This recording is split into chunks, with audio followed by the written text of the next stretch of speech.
Hi, this is Paul Arnold. I'm known as a studying professor, as may come clear a bit later on. And today I want to talk to you about one of the most important factors that drives our success in life. And when I talk about success, I don't necessarily mean about becoming a VP or any of those nonsense. It's about absolutely enjoying and making the most of the potential of who you are. And that's our self-belief and our self-esteem that we hold about who we see ourselves to be. Because only if we can deal with that can we go out in the world and be as strong and as potent as we potentially can be. And actually, I want to share with you a technique, a principle that I've developed, which I call the Christmas tree. And it's quite simple, okay? It's imagine you have got a Christmas tree. And on that Christmas tree, there are all these baubles. And those baubles represent what I call reference experiences for the belief that we hold.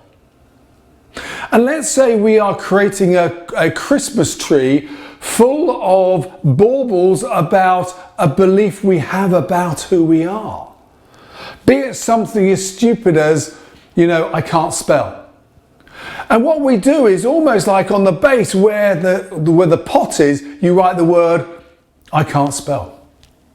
And then what we then do is we then populate that Christmas tree with lots of these baubles about reference experience. But why do I say that? Well, my teacher said I couldn't spell at that time, or my dad criticized me there, or I did that exam, I didn't do very well. And we look at each one of those. And with the maturity and the wisdom we've got now, looking back upon that event in the past, we can take each one of those baubles and examine them for the truth. Because it may well be that when your dad was criticizing you, he'd just actually been made redundant from his job, he was feeling highly stressed, and he was just actually firing out stuff which was nonsense. Or maybe actually when you say that you didn't do so well in that exam, it was actually because you'd had a really bad night's sleep, you weren't feeling on your best or whatever. So actually we can start to take these baubles, examine them, see them for what their real worth is, and smash them and get them out of the way. And slowly what we do, we take each one of those baubles, or whatever it is about being, I'm not very good in relationships, no one likes me, I'm hopeless at X and Y, and all those things that cloud and constrain us.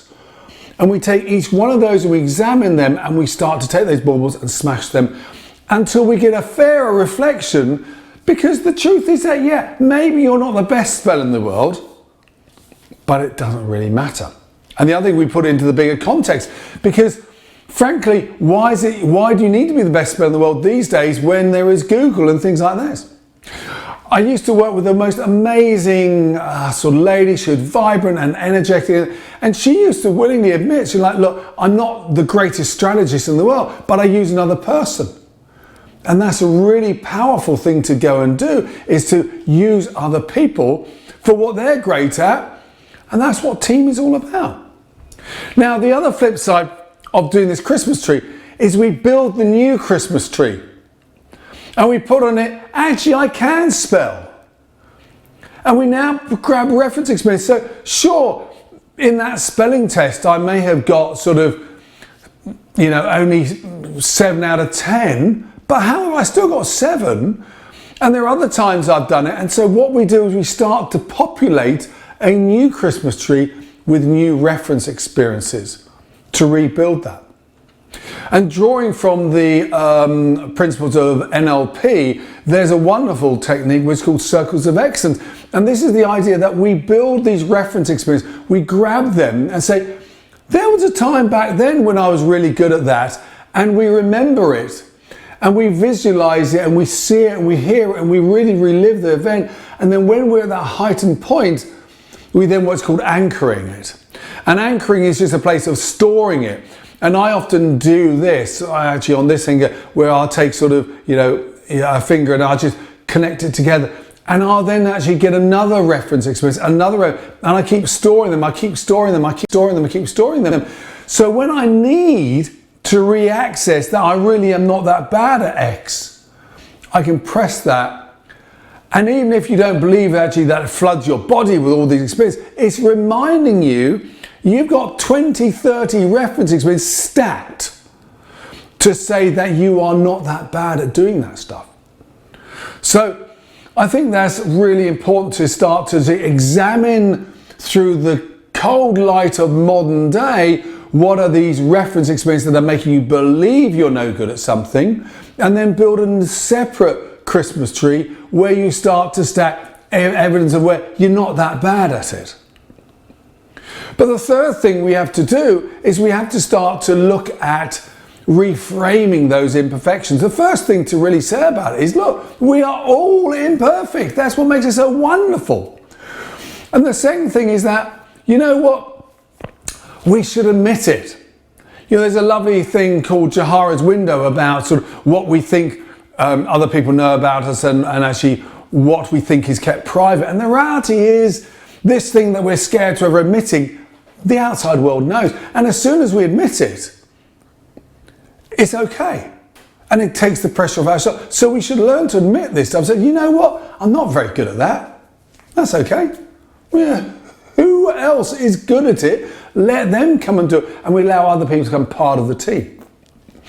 And the other thing is that actually, very often, people don't notice it as much as you do.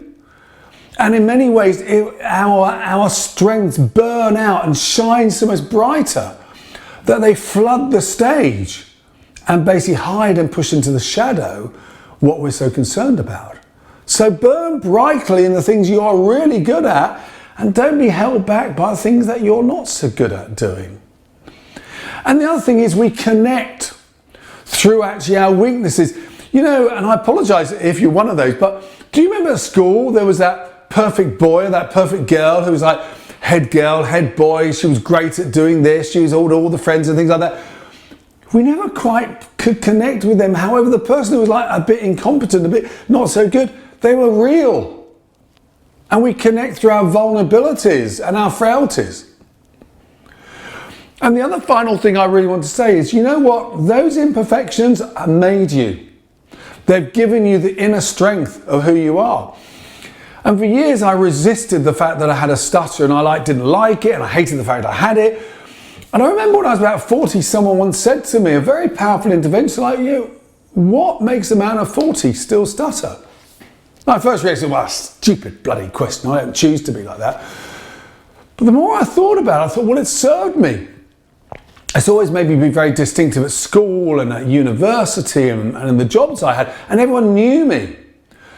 And the other thing I realised is it gave me massive resilience and strength. Admittedly, as a kid, I hated it because it made you cry and things like that, but actually it gave me strength, and it gave me the ability to keep pushing on and not be afraid of failure, because in the old days, every time I opened my mouth, I failed.